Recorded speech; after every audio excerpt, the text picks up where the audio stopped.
गुरुर्ब्रह्मा गुरुर्विष्णुः गुरुर्देवो महेश्वरः गुरु साक्षात् परब्रह्मा तस्मै श्री गुरवे नमः।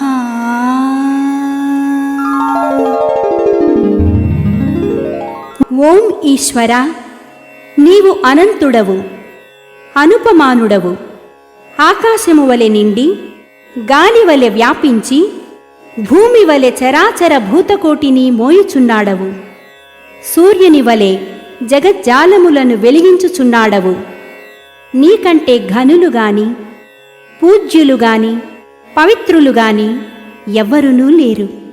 ఓ స్వామి, నీ మహిమ, నీ శక్తి, నీ వైశాల్యము, నీ లోతు, నీ సర్వజ్ఞత్వము తెలిసిన వారెవరునూ లేరు. నీవు సృష్టి, స్థితి, లయములకు మూలమై జ్ఞాన అజ్ఞానములు, కలిమిలేములు, ఘనాధికములు, బంధమోక్షములకతీతమైన నీ నిజతేజము ఎల్ల మానవ జీవకోటికిని ఆధారభూతమై ప్రకాశించుచున్నది. ఓ స్వామి, నిన్ను నమ్మిన వారు నశించరు. నిన్ను ధ్యానించు వారికి దుఃఖములు లేవు. నిన్ను మనస్సులో నుంచి వారికి భయము లేదు. మేము పామరులము, దీనులము, నీవే దిక్కని నమ్మియున్న భక్తులము. మా భారము కర్ణధారుని వలె నీపై వేసికొని, మమ్ము మాయలయందును, పాపములయందును, హింసలయందును పోనీయక, నీ తత్ప్రతిపాదకంబైన మహావిశ్వమునందు సర్వదా నిలిపి, నీ దయయను సర్వసేచనమున మమ్ము పునరుద్ధరించి, మా కష్టములను దీర్చి, మా అజ్ఞానమనే చీకటిని తొలగించి, మా పొరపాట్లు మన్నించి, మమ్ము అన్ని విధాలా కాపాడి సంరక్షింపుము తండ్రి. నీవు కరుణాళుడవు, దయాళుడవు, దీన రక్షకుడవు, దేవాధిదేవుడవు, సచ్చిదానంద స్వరూపుడవు, ఈశ్వరుడవు. నీకు మా నమస్సులగునుగాక. నమస్తే నమస్తే నమస్తే నమః. ఓం శాంతి శాంతి శాంతి.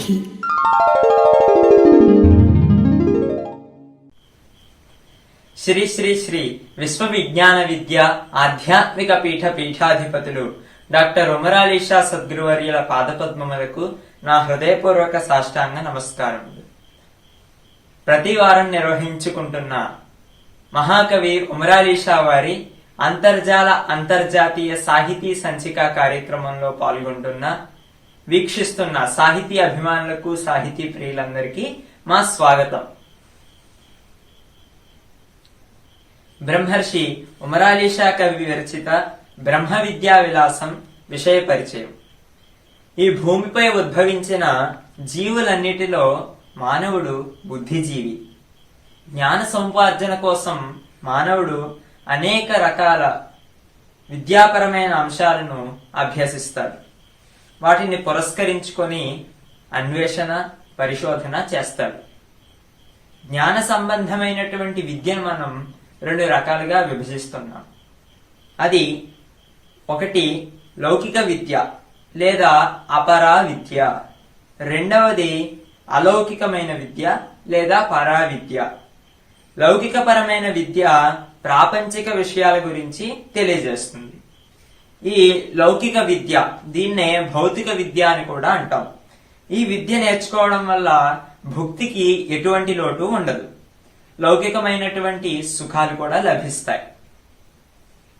అధికారం, హోదా, సిరి సంపదలు, ఖ్యాతి, ధన ధాన్యాదులు కూడా ఈ లౌకికమైనటువంటి విద్య ద్వారా లభిస్తాయి.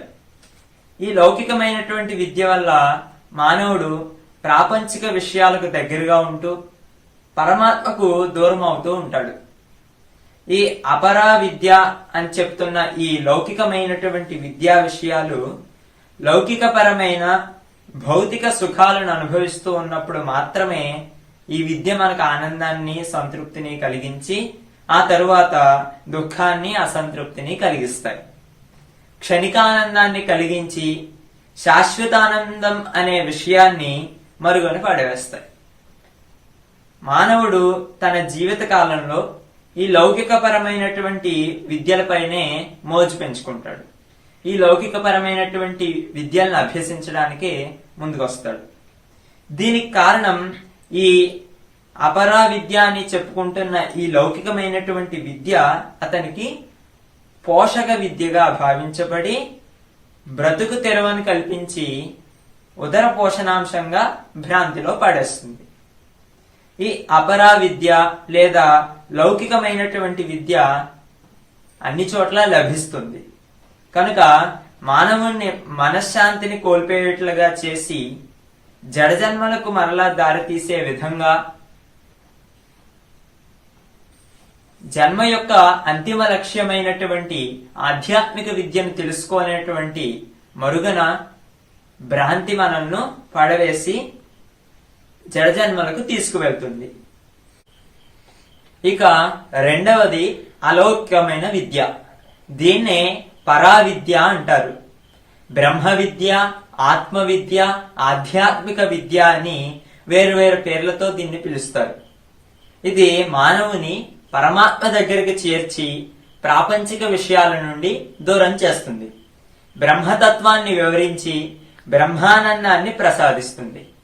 శాంతిని, ఆత్మానందాన్ని మనిషికి ప్రసాదించి ఆ బ్రహ్మాన్ని, ఆ పరబ్రహ్మ స్వరూపాన్ని ఉపాసన చేయడం నేర్పుతుంది. ఇది అన్ని చోట్ల లభించదు. ఈ విద్యను బోధించే గురువులు కూడా చాలా అరుదుగా లభిస్తారు. ఈ బ్రహ్మ విద్య మానవునిలో ఉన్న అజ్ఞానాన్ని తొలగించి శాశ్వతానందం వైపు తీసుకువెళ్లి ఈ చరాచర జగత్తు అంతా ఆ పరబ్రహ్మ స్వరూపమే అనే విషయాన్ని దృగ్గోచరమనర్చి జన్మరాహిత్యం కలిగిస్తుంది. సకల శాస్త్ర పారంగతుడు అయిన నారద మహర్షి ఈ బ్రహ్మ విద్యను అభ్యసించడానికి సనత్ కుమారుని వద్దకు వెళ్లి నేర్చుకుని నారద బ్రహ్మగా పరిణతి చెందాడు. కష్టము సుఖము లేని స్థితియే బ్రహ్మ విద్య సారాంశము అనే విషయాన్ని తెలుసుకుని సర్వకాల సర్వావస్థల యందు నారాయణ మంత్రం జపించి పూర్ణ ఆయుష్ను పొందుతాడు. అటువంటి ఉత్కృష్టమైన ఈ బ్రహ్మ విద్య గురించి మహాకవి బ్రహ్మర్షి శ్రీ ఉమరాలీషా వారు వారి 16వ ఏటనే బ్రహ్మ విద్యా విలాసము అనే తేటగీతి ఛందస్సులో ఉన్న తాత్విక శతకాన్ని రచించి వారి శిష్యులకు బ్రహ్మ విద్యను ఎరింగించేటి పాఠశాలను ప్రారంభించారు. తాను ఎవరో, తనను తెలుసుకోవడం ఎలాగో, తన యొక్క చిరునామా ఏంటో ఈ గ్రంథం మనకు తెలియపరుస్తుంది. బ్రహ్మ విద్య అనేది ఎవరో చెబితే వచ్చేది కాదు. అభ్యాసం చేసి స్వానుభవం ద్వారా తెలుసుకోదగినది. బ్రహ్మ విద్యా పారంగతుడిగా మారాలంటే బ్రహ్మ జిజ్ఞాసను కలిగి ఉండి ఆనందో బ్రహ్మ అనే విషయాన్ని తెలుసుకుని అభౌతికమైనటువంటి విద్యను అభ్యసించి అనుభవపూర్వకంగా తాను బ్రహ్మ విద్యను అభ్యసించాడనేటువంటి విషయాన్ని గ్రహించినప్పుడు ముక్తిని పొందగలుగుతాడు. అటువంటి శ్రేష్టమైన బ్రహ్మ విద్యను బ్రహ్మర్షి ఉమరాలీషా వారు తమ బ్రహ్మ విద్యా విలాసం అనే గ్రంథరాజంలో బ్రహ్మ నిర్ణయం నుండి ప్రారంభించి మహాజ్ఞాన ధ్యాన సమాధి లక్షణం వరకు సవివరంగా వ్రాశారు. శృతులకు వ్యతిరేకం కాని రీతిలో తాను ఈ గ్రంథ రచన చేసినట్లు ఈ గ్రంథం యొక్క పీఠికలో స్వయంగా కవీశ్వరులు ప్రకటించారు. ఈ శతకాన్ని 4 వారాల పాటు సాగే ఈ సాహిత్య వెబినార్లో శ్రీ నేరెళ్ల కృష్ణమూర్తి గారు మనకు ప్రతి ఆదివారం ప్రవచనం రూపంలో అందజేస్తారు. జ్ఞాన సభా సభ్యులందరూ ఈ బ్రహ్మ విద్యా సాగరంలో స్నానమాచరించి ఆధ్యాత్మిక విద్యా అభ్యాసం ద్వారా ఆధ్యాత్మిక తన్మయత్వాన్ని పొందే రీతిలో బ్రహ్మ విద్యను అభ్యసించి తరించవలసిందిగా స్వాగతం పలుకుతున్నాం. శుభం భూయాత్.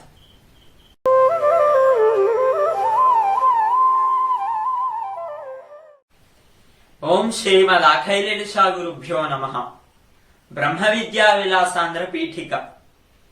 విషయేంద్రియ గుణ షడ్వర్గాది వాంఛా వివాదాలంకారుండైన మానవుండు నిజ పరిజ్ఞాన శూన్యుండై స్వపర తారతమ్యంబు లేక మాయానిబిడాంధకార వికీర్ణ కల్లోల మాలాకులా భీలుండై శోకవ్యాకుల తమః పరికల్పిత శరీర ముఖర ప్రభిన్న ఖిన్న మనస్కుండై చెడి నడియాడు మూఢుండగు నిర్గత కర్మంబైన స్వర్గాపవర్గ మార్గంబు దుర్గమంబు అవ్యక్తాసక్తుండుగాక సంసార సాగర నిఘ్నోత్తారకంబైన తత్వజ్ఞానం అనుభవరీత్యా వడసిన మహనీయునకు జహజహల్లక్ష్యంబులచే తత్వం అసిపదంబుల వాచ్యార్థ లక్ష్యార్థంబుల బాధ్యంబుగా బోధించు విధం ఒక్కటియేనను లోకాయత మనో హైరణ్య గర్భ బౌద్ధ వైదిక యోగాంతరాళ ప్రాజాపత్య గాణాపత్య తార్కికాద్యనేక తార్కిక మతస్థులు తమ బుద్ధికి తోచి తెరంగులెరింగింపుచు ప్రకారాంతర శబ్ద ప్రయోగంబులచే శృత్యర్థంబులను అర్థాంతరంబులుగా మనోరథంబు గమనించి నిశ్చయపరిచి స్వాతిశయ స్వగౌరవముల చెడకుండా వాదించుచుండునట్టి విపరీత జ్ఞానములను ప్రవేశింపక తక్కెనేని తక్కిన ద్వైతాద్వైత విశిష్టంబులన్ బడచెడు వాపీకూప తటాక ఘటాంత దృశ్యంబైన సూర్యుని పగిది అఖిల వస్తు నియామకుండైన ఈశ్వరుండు నిర్హేతుక జాయమాన కటాక్షంబున ప్రపంచంబు ఘన ఘనాంతర విద్యుల్లేఖవలే తన యందు దోపించి తాను దోచక పరోక్షుండయుండు అయి ఈశ్వరుండు శృతి సదేవ సౌమ్యేదమగ్ర ఆసీత్ ఏకమేవాద్వితీయం అను ప్రమాణముచే సృష్టిగాకమున్ను జగత్తు నామరూప క్రియాశూన్యమైన శక్తి అయుండి ఐతదాత్మ్యమిదం సర్వం సత్సత్యం స ఆత్మా ఆ సత్తు నుండి ఈ కనిపించు జగత్తును అదే సత్యమును ఆత్మయును అయి ఆ ఆత్మకు మున్ను ఉపాదాన కారణమైన మాయ ఆవిర్భవించినది. మాయాంతు ప్రకృతిం విద్యాన్ మాయినంతు మహేశ్వరం అస్యావయవ భూతైస్తు వ్యాప్తం సర్వమిదం జగత్ అను శృత్యర్థమునం బట్టి మాయ ప్రకృతి అవిద్య ఈశ్వరులు అయ్యే. అందు మాయా చతమో రూపా తదే తజ్జడం మోహాత్మకం అనంతం అనగా మాయ మాలిన్యమైనదియు జడస్వరూపమైనదియు మోహన స్వరూపమైనదియు అంతటా నిండినదైనను విద్యచే పలాయితమగుచున్నప్పుడు విశ్వాసార్హము కాదు. నా సదాసీత్ అనగా బ్రహ్మం వలె శూన్య సద్రూపం కాకపోయినను నేహ నాస్తి కించన అనేడు శృతిచే మాయ నిషేధమగును. అయుక్తమనడు శృతిచే నిరాదరణీయమైనది నిర్వచనీయమైనదియును అగును. తుచ్చమిదం రూపస్య అని చెప్పి ఉన్నది కావున మాయాజ్ఞానముచే తుచ్చమైనదియు యుక్తిచే అచింత్యమైనదియు లోక దృష్టిచే వాస్తవమనియు త్రివిధంబై ఉన్నది. మాయా సంబంధీకుండైన ఈశ్వరుండును అట్టివాడే. ఇంక నాత్మ విషయైక భ్రాంతులనేకంబులుండు నిట్టిదట్టిదనిడి స్వరూప శూన్యంబైనదెట్టిదియో అట్టి స్వరూపంబే ఆత్మ. ప్రసన్న పదార్థంబులిట్టివనియు ఇంద్రియములకు పరోక్షంబులై తద్వస్తు ధర్మములకు శబ్దస్పర్శాదులట్టివని చెప్పంబడును. ద్రష్ట అయిన ఆత్మ ఏ ఇంద్రియంబులకు విషయుడు కానందున ఎట్టివాడనీను చెప్పంబడు. ఇట్లు శృతి ఏనేదం సర్వం విజానాతి తంకేన విజానీయాద్ విజ్ఞాతారమరే కేన విజానీయాత్ సవేత్తి వేద్యం నచ తస్యాస్తి వేత్త నైవ వాచాన మనసా ఇత్యాది శృతులు చెప్పుచున్నవి. అనుభవ స్వరూపుండైన ఆత్మకి ఇంకొకటి ఎరుంగు వస్తువున్నదన్న అనవస్థాదోషంబు కలుంగు. శృతి ఏకో దేవః సర్వభూతేషు గూఢః సర్వవ్యాపీ సర్వభూతాంతరాత్మా కర్మాధ్యక్షః సర్వభూతాధివాసः సాక్షి చేత కేవలో నిర్గుణశ్చ. అనగా ఒక్కటైన ఆత్మ చైతన్య మాత్రుండే ప్రకాశించును. ఇట్లు ధ్యాన ప్రమాణ యుక్తి సాధనములచే సద్వస్తు ఆకాశ మాయా శక్తులు, జగజ్జీవేశ్వరులు, శూన్య సద్రూపములు, జాతి వ్యక్తులు క్రమంబుగా సత్యమిథ్యారూప భేద బుద్ధులచే నెరింగి తన్ను ప్రత్యేక భిన్న పరమాత్మ స్వరూపముగా నెరింగి వేరొండు దలంపక శృతి తదే తత్సత్యమాత్మా బ్రహ్మైవ బ్రహ్మాత్మైవాత్ర హ్యేవం న విచికిత్స్యమిత్యోం సత్యమాత్మైవ నృసింహో దేవో బ్రహ్మ భవతి. అహం బ్రహ్మాస్మి ప్రజ్ఞానం బ్రహ్మ అయమాత్మా బ్రహ్మ తత్వమసి సవా ఏష మహానజ ఆత్మా జరో మరో మృతో భయో బ్రహ్మానేతి నేతీత్యాత్మ ఇత్యాద్యనంత శృతులను క్షేత్రజ్ఞం చాపి మాం విద్ధి సర్వక్షేత్రేషు భారత ఏన భూతాన్యశేషేణ ద్రక్ష్యస్యాత్మన్యథోమయి అని గీతావాక్యములను స్వానుభవమైన ఆత్మయే బ్రహ్మమని ఘోషించుచున్నవి. తామేవ భాంతామనుభాతి సర్వం తస్య భాసా సర్వమిదం విభాతి అను శృత్యర్థ ప్రమాణమును బట్టి ఆత్మకున్ను బ్రహ్మకున్ను శబ్దమాత్ర భేదంబే కాని నిజమైన భేదం ఒకంతయూ లేదు. ఇది గ్రహించిన వాడే మహాజ్ఞాని, వాడే మునీశ్వరుడు, వాడే జీవన్ముక్తుడు. వర కళ్యాణ గురుండు శ్రీ మోహియదేన్ భాష్యా గురుండాత్మ విద్య రహస్యేశ్వర జీవభావ విదుడధ్యాత్మైక యోగ ప్రభా కరు కల్లోల వికీర్ణ ఘోర గుణ సంఘాతోరు సంసార సాగర సంచార విదూరుడాతనికి సత్కల్యాణి చాన్బీ మహావరలక్ష్మీ తనయుండ ఉమ్రె అలి నామం బంధు వర్తించెదన్. బాల్యమునందు షోడశ సువత్సర ప్రాయమునందు నన్ను సౌశీల్యమునొప్ప పండితులు జీవునికీశ్వర వృత్తి గల్గ సాకల్యముగాను తెలుపు శతకంబుర చింపుమటన్న బుద్ధి చాపల్యత చేత తత్క్షణము వ్రాసితి తప్పుగనింపకింతయున్.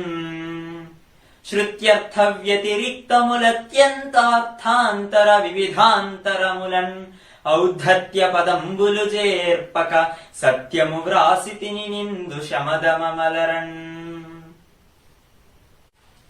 అని ఋషి సత్తములైన కవీశ్వరులు బ్రహ్మర్షి ఉమరాలీషా సద్గురువర్యులు వారి 16వ ఏట రచించిన ఈ బ్రహ్మ విద్యా విలాసం అనే గ్రంథం యొక్క పీఠికలో సవినయంగా తెలియజేశారు. ఈ రోజు వెబినార్ లో మాయోత్పత్తి గురించి మనం తెలుసుకునే ముందు ఆచార్యులు మహర్షులు మాయ గురించి ఏమన్నారు అనే విషయాన్ని ముందు క్లుప్తంగా తెలుసుకుని ఆ తరువాత కవిశేఖర బ్రహ్మర్షి డాక్టర్ ఉమరాలీషా వారు రచించిన బ్రహ్మ విద్యా విలాసం అనే ఆధ్యాత్మిక తాత్విక శతకంలో కేవలం 2 పద్యాల్లో వారు వర్ణించిన మాయోత్పత్తి గురించి తెలుసుకుందాం. వేదాంతుల అభిప్రాయం ప్రకారం మాయాదోషం వల్ల మానవునికి చైతన్యమునకు హృదయమునకు మధ్య గల సంబంధం గురించి వాద వివాదాలు ఏర్పడి అజ్ఞాన జనితమై తచ్చాడుచున్నాడు. మాయ అనగా ఉనికి లేనిది అని అర్థం. ఏది లేదో అది మాయ. అది సత్తు కాదు. దానికి అస్తిత్వం లేనప్పటికీ ఉన్నట్లు కనిపిస్తుంది. దేహము దేహికి ఉపాధి అయినట్లు మాయ మాయకి ఉపాధిగా చెబుతారు. దేహి అనగా ఆత్మ, మాయి అనగా ఈశ్వరుడు. ఉనికి గల చవిటి నేలలు ఉనికి లేని ఎండమావులుగా కనిపించుచున్నట్లు ఉనికి గల సద్రూపం ఉనికి లేని మాయగా ఏర్పడుచున్నది. ఎండమావులను మనం జలాశయంగా భ్రమించినట్లు మాయను జగత్తుగా భ్రమిస్తున్నాం. ఈ భ్రమ అజ్ఞాన జనితము. అసలు రూపం తెలియక మరొక రూపాన్ని గ్రహించడం భ్రమ అంటారు. మాయ కారణంగా మనకు భ్రమ కలుగుతుంది కనుక మాయ దోషంగా భావించబడుతుంది. ఈ మాయ ఏ విధంగా ఉత్పత్తి కాబడుతుందో ఇప్పుడు జరిగే ఈ ప్రవచన కార్యక్రమంలో వీక్షించి మనమందరం తెలుసుకుందాం. ఈనాటి ఉమరాలీషా అంతర్జాతీయ సాహితీ సంచిక కార్యక్రమంలో వక్త యొక్క పరిచయం. శ్రీ నేరెళ్ల కృష్ణమూర్తి గారు తూర్పుగోదావరి జిల్లా కాకినాడ తాలూకా తిమ్మాపురం గ్రామంలో 1939వ సంవత్సరంలో ఆగస్టు 28వ తేదీన జన్మించారు. వీరి సతీమణి రామాబాయి గారు. వీరు వృత్తిరీత్యా వ్యాపారం, ప్రవృత్తిరీత్యా ఆధ్యాత్మిక గ్రంథ పఠనం, ఆధ్యాత్మిక ప్రసంగాలు చేస్తూ ఉంటారు. వీరు 1995వ సంవత్సరంలో నవమ పీఠాధిపతి డాక్టర్ ఉమరాలీషా సద్గురుదేవుల వద్ద మంత్రోపదేశం పొందారు. నిరంతరం ఆధ్యాత్మిక సాధన చేస్తున్న సాధకులు. వీరు వృత్తి నుండి విశ్రాంతి తీసుకున్న తరువాత 2007వ సంవత్సరం నుండి రాజమండ్రిలోని మన పీఠం యొక్క ఆశ్రమంలో సంరక్షణకర్తగా సేవలు అందిస్తున్నారు. సదా స్వామివారి సేవలో నిమగ్నమై ఉండే కృష్ణమూర్తి గారికి ఆ సద్గురువర్య ఆశీస్సులు అనిరవద్యంగా లభించాలని కోరుకుంటున్నాం. ఓం గురుర్బ్రహ్మా గురుర్విష్ణుః గురుర్దేవో మహేశ్వరః గురుర్ సాక్షాత్ పరబ్రహ్మ తస్మై శ్రీ సద్గురవే నమః. శ్రీ శ్రీ శ్రీ విశ్వవిజ్ఞాన ఆధ్యాత్మిక పీఠాచార్యుల వారికి పాదాభివందనములు. బ్రహ్మ విద్యా విలాసం. బ్రహ్మ విద్యా విలాసంలో ఆ పరబ్రహ్మమందు అప్రయత్నమైన మాయ జనించి అయ్యదియే బ్రహ్మమందు గూడుచు చైతన్యమగుచు దోచే కలుషగత వేషభూష అఖైలలీష. ఆ పరబ్రహ్మమందు ఈ పద్యంలో స్వామివారు చెప్పింది ఏమిటంటే, మనకు ఆ పరబ్రహ్మను చూపించారు, ఇక్కడ మాయను తీసుకొచ్చారు. అంటే ఇది ఈ సృష్టికి పూర్వం విషయం ఇది. అంటే అప్పుడు సృష్టి లేదు, ఈ ప్రపంచం లేదు. ప్రపంచాలకు ముందు ప్రపంచోత్పత్తికి కారణం ఏది అన్న విషయాన్ని తీసుకొచ్చారు స్వామి. ఏమి? ఆ పరబ్రహ్మమందు అప్రయత్నమైన మాయ జరించి.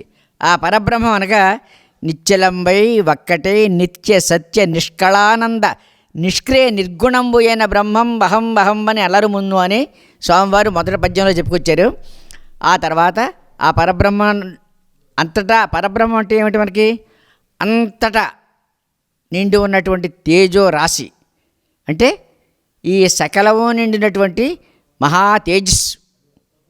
ఆ మహా తేజస్సులో అన్నిటికీ చోటు ఉన్నదట, అది విషయం. అలాగే ఈ మాయాశక్తి కూడా ఆ పరబ్రహ్మలో ఉన్నది.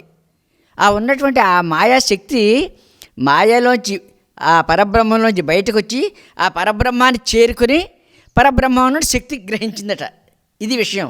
అంటే ఇక్కడ మాయ ఎవరు? మాయ యొక్క స్వరూపం ఏమిటి? మాయ ఎటువంటిది అంటే అవ్యక్తనామ్ని పరమేశ శక్తి అనాది అవిద్య త్రిగుణాత్మికా పర అని శాస్త్రం. ఆ మాయారూపం అటండి అవ్యక్తనామ్ని, అవ్యక్తమనే పేరు కలిగినటువంటి స్వభావం కలిగిందట ఈ మాయ. పరమేశ శక్తి ఇది ఎక్కడిదో కాదు, ఏదో కాదు, పైదేం కాదు, ఆ ఈశ్వరునిదే, ఆ పరమేశ్వరుని యొక్క శక్తి. ఇది ఎప్పటి నుంచి ఉంది? అనాద్య విద్య. ఇది అనాది, దీనికి ఆది అనేది లేదు, ఎప్పటి నుంచో.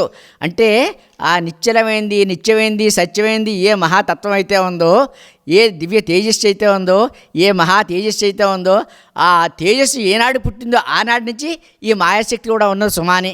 అనాది, దీనికి ఆది లేదు. ఇది కూడా పరమాత్మ అనే తత్వం ఎప్పుడైతే పుట్టిందో ఈ మాయాతత్వం కూడా అప్పటి నుంచే ఉంది.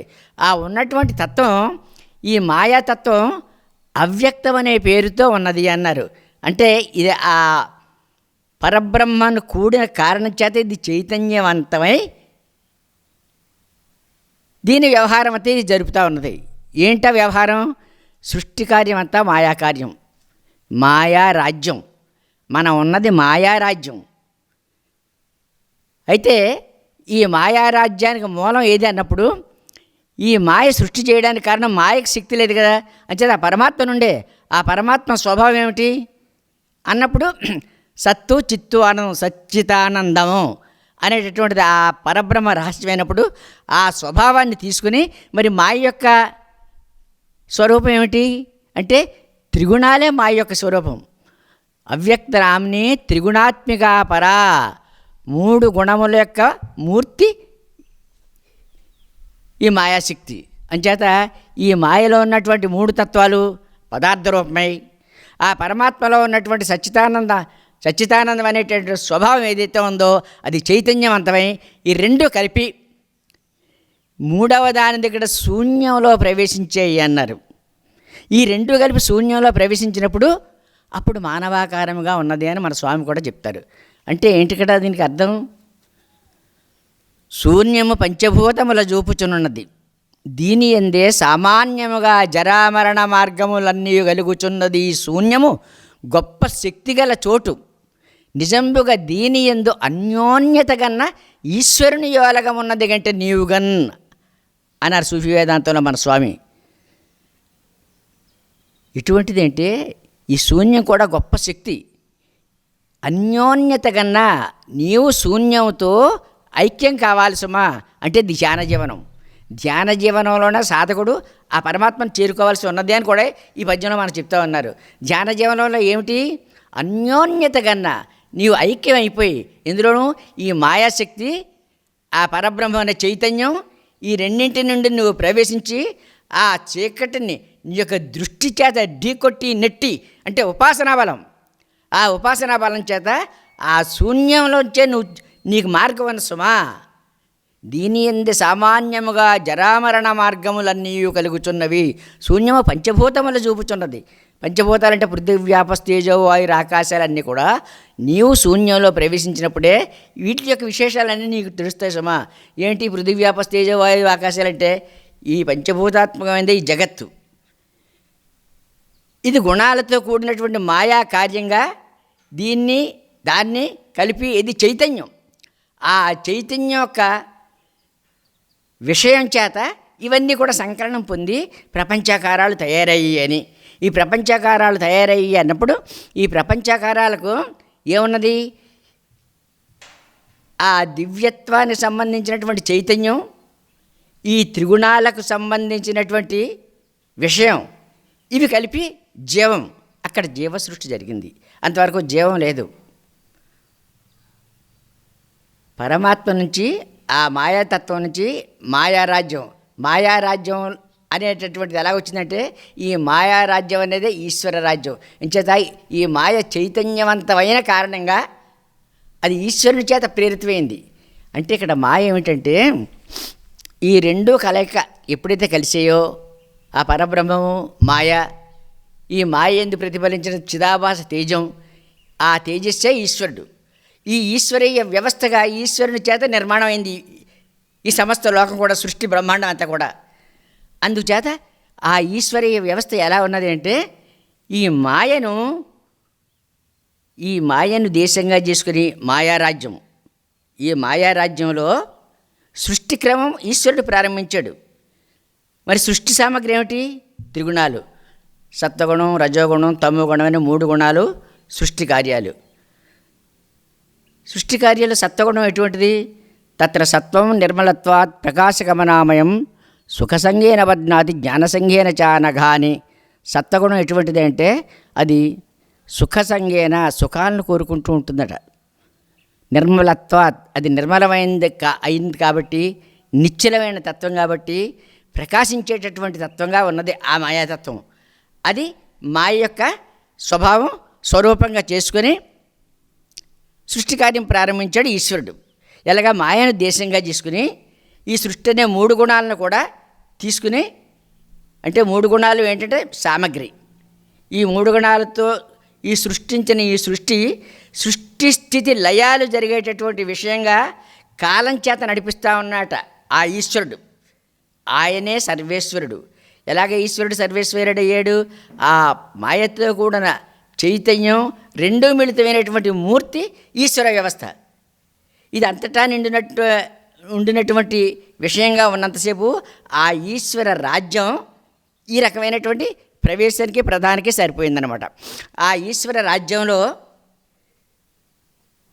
ఈ మాయ యొక్క అసలు స్వరూపం ఏమిటంటే అవ్యక్త నామ్ని, అవ్యక్తం అనే పేరు కలిగిందట. ఈ 3 గుణాలతో కూడి ఉన్నటువంటి ఆ తత్వం అవ్యక్తం. అవ్యక్తం అంటే ఏంటి?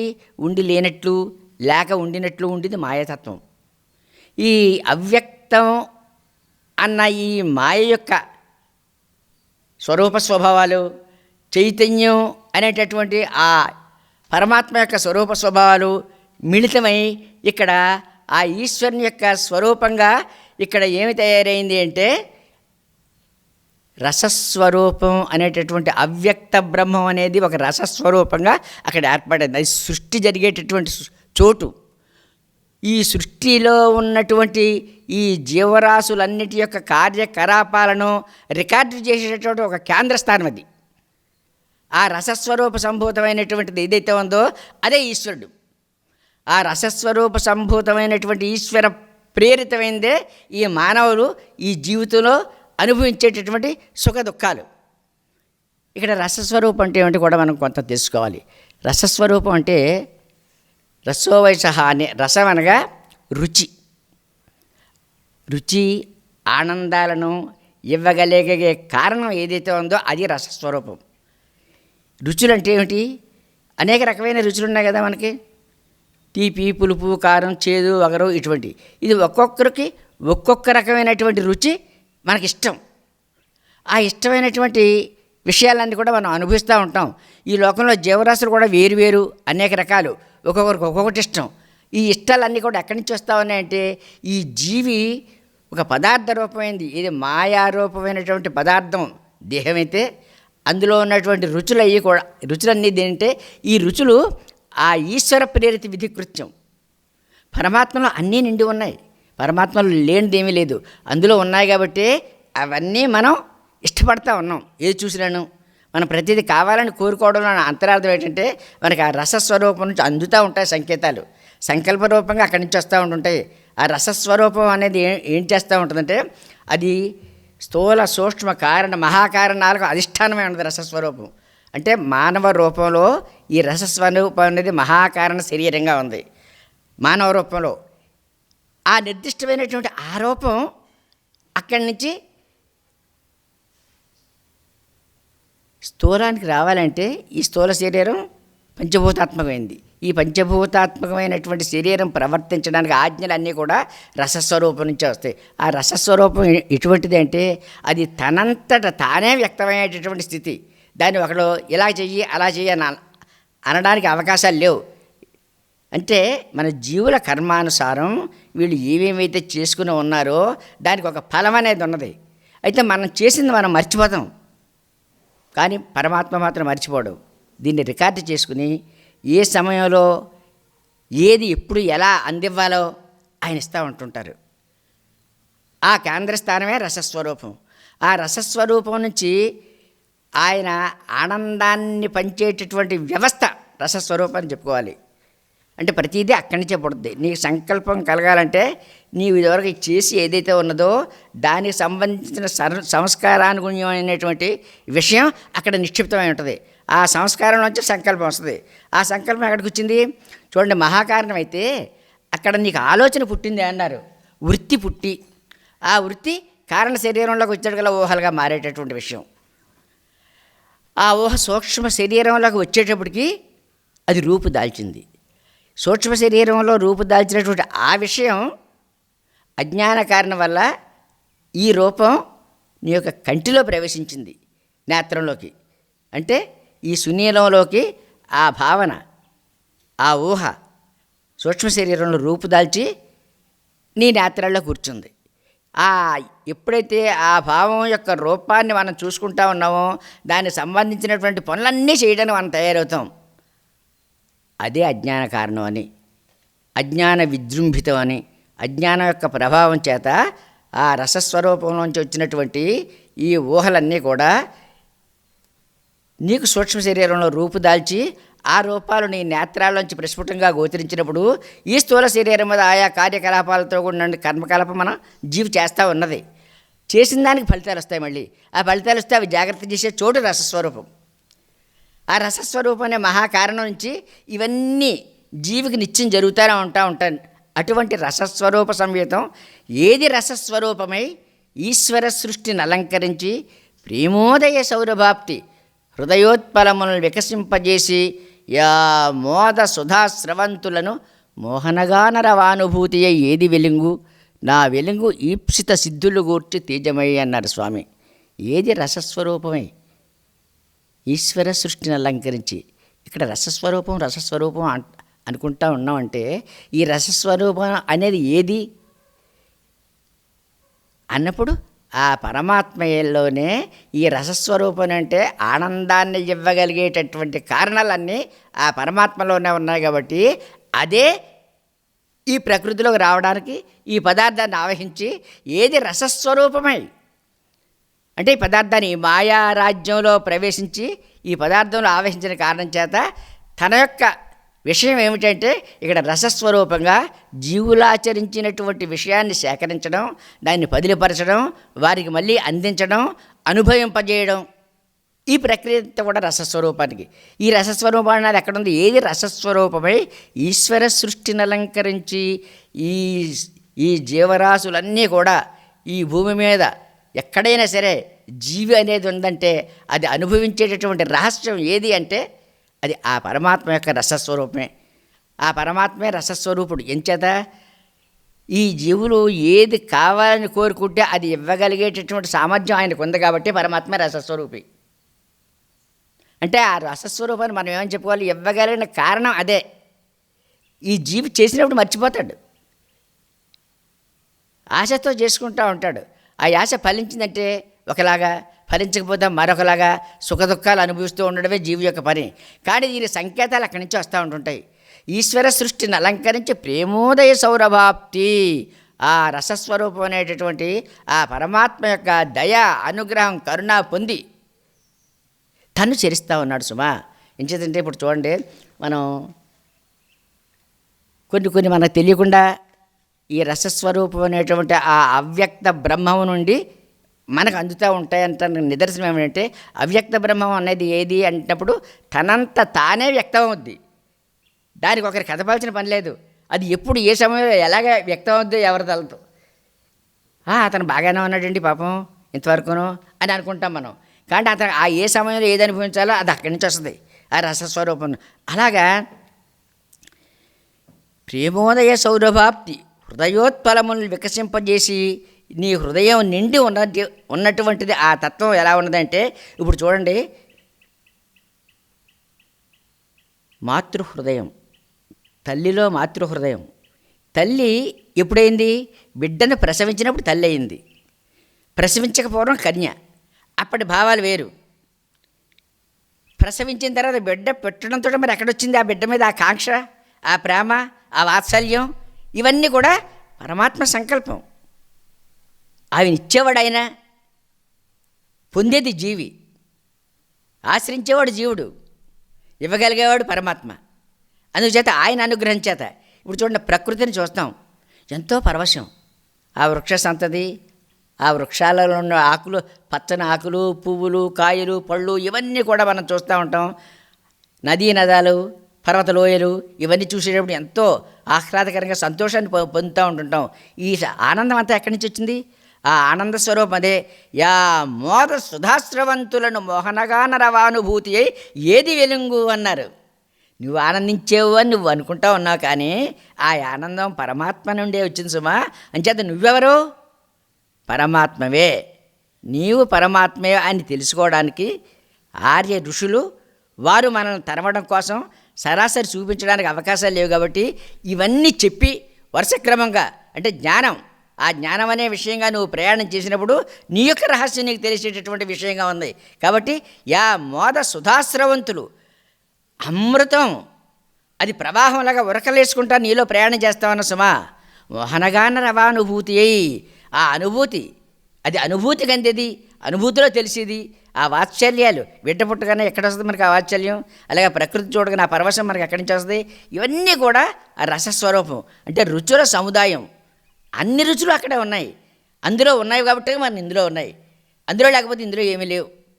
అక్కడ లేనిది ఇక్కడ కొత్తగా ఎదురు, అంటే పరమాత్మలోనే అన్నీ నిండి ఉన్నాయి. పరమాత్మ స్వరూపానివి నీవైనటువంటి ఈ పరమాత్మ స్వరూపం అని నీకు తెలియక నీవు చేసేది ఏంటంటే అరిషడ్వర్గాల గందరగోళంలో పడిపోయి మంచని చెడ్డని కష్టమని సుఖమని నువ్వే నలగొట్టుకుంటా ఉన్నావు. ఈ సత్యం నీకు తెలియాలంటే జ్ఞాన మార్గంలో నువ్వు ప్రయాణం చేయాలి సుమా. విచారణ జ్ఞానం నీకు రావాలి, నువ్వు గ్రంథాలు ఔపోసన పట్టుకోవాలి. విచారణ మార్గం అనేటటువంటి జ్ఞాన మార్గంలో నిరంతరం ధ్యాన ప్రక్రియలో నువ్వు ప్రయాణం చేస్తూ ఉండాలి. ఆ శూన్యంలోనూ నువ్వు అన్యోన్యత కన్నా అన్నారు స్వామి. శూన్యంలో అన్యోన్యత కనడం అంటే ఏమిటి? మనం శూన్యంలో కలిసిపోవడం అంటే మన యొక్క దృష్టి ఆ చీకటిని భేదించాలి. అంటే సూక్ష్మాతి సూక్ష్మమైనటువంటి దృక్కు, ఈ దృక్కు భూమధ్యంలోంచి ప్రయాణం చేసినప్పుడు మొట్టమొదటి కనిపించే చీకటి. ఆ చీకటిని ఎప్పుడైతే ఢీ కొట్టిందో చీకటి విచ్ఛిన్నం అయిపోయేటటువంటి స్థితి. చీకటి విచ్ఛిన్నం కావాలంటే అక్కడ నీకు సంకేతం గుర్తు ఏమిటంటే శబ్దం. ఆ శబ్దం అనేది అయితే ఎలా ఉన్నదంటే పరమ మౌనంలో నిశ్శబ్దంలో భగవంతుని సన్నని వాణిని వినువారు ధన్యులు అని. ఈ సూక్ష్మాతి సూక్ష్మమైనటువంటి నీ దృక్కు ఆ శూన్యాన్ని చీల్చినప్పుడు, భేదించినప్పుడు అక్కడ శబ్దం రోగింది, దివ్య శబ్దం. ఆ శబ్దాన్ని నువ్వు పట్టుకో, విడిచిపెట్టొద్దు. ఆ శబ్దం చేత నువ్వు ప్రయాణం చేయి. శబ్దం చేత నువ్వు ఎప్పుడైతే ప్రయాణం చేసావో ఆ శబ్దశక్తి, ఈ గురు మహాశక్తి ఆ శబ్దశక్తి నీలో నిక్షిప్తం చేస్తుంది. నిక్షిప్తం చేసినటువంటి ఆ గురు మహాశక్తి నీకు స్పష్టం చేస్తుంది. నీకు స్పష్టం చేసినప్పుడు నీ హృదయ కవాటం తెరుచుకుంటుంది. నీ హృదయ కవాటం తెరుచుకున్నప్పుడు అప్పుడు నీకు దృశ్య స్వప్నాది జగత్తుల్లో ఆ భౌతిక రాష్ట్రం ప్రకటింపబడతా ఉంటుంటుంది. నీలో సామర్థ్యం లేదు కాబట్టి మన గురు మహాశక్తి నీకు సాయపడి నిన్నక్కడ తీసుకురావడానికి నిన్ను ఈ మార్గంలో తరుముకుంటూ వస్తూ ఉన్నారు స్వామి. నిజంగా ఆయన శక్తి చేత ఆ దివ్యతత్వాన్ని, ఆ దివ్య రాష్ట్రాన్ని నీకు చూపిస్తూ ఉన్నారు. ఇప్పుడు భగవద్గీతలో ఉంది, విశ్వరూప సందర్శనం ఉంది. విశ్వరూప సందర్శనం ఉన్నది అంటే అది శ్రీకృష్ణు యొక్క శక్తి చేత వాళ్ళందరూ సందర్శించగలిగారు.